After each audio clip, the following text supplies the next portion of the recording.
can we say definitively who the last apostle was? When we ask that question, most people think right off the Apostle Paul. But can we say definitively that Paul was the last apostle?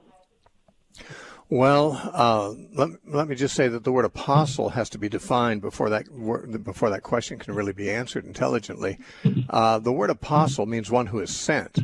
Now, Paul described himself as an apostle of Jesus Christ, which means one who is sent by Jesus Christ.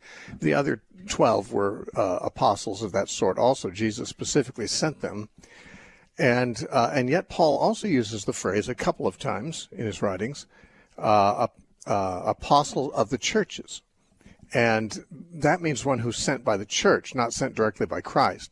An apostle of the church would just be a missionary. Someone the church sends out to do missionary work.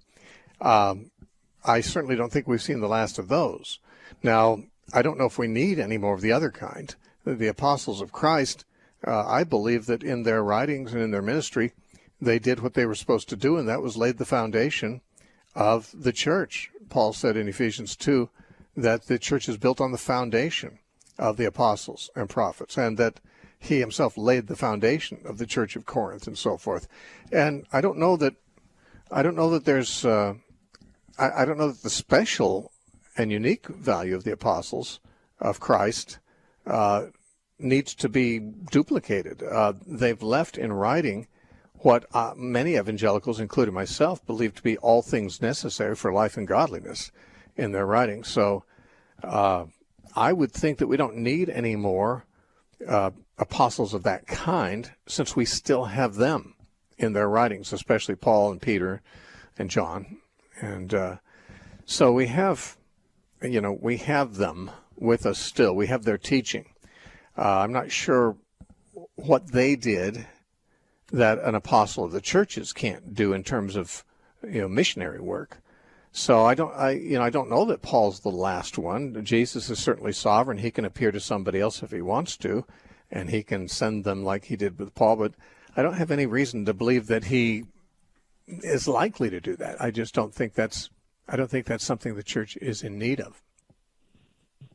So, Steve, so I totally agree with everything that you're saying, but I am talking about an apostle of Jesus Christ. So what I'm saying is, we know there was James, the half-brother of our Lord Jesus Christ, who was an apostle. And there's Barnabas and Timothy. Yes, you're right. There's a lot of apostles. But Paul said his companions, like Barnabas and Silas and Timothy and so forth, he called them apostles of the churches in the 8th chapter of 2 Corinthians. So, but James, James, the brother of Jesus, might have been called an apostle of Jesus Christ because, he's not called that, but he's called an apostle. You're right about that. But he maybe have been seen as an apostle of Jesus Christ because Jesus actually appeared to him after the resurrection. But that was before Paul. You asked if I thought that Paul was the last one. I don't know of any since Paul that Jesus appeared to in that way and apostolized them.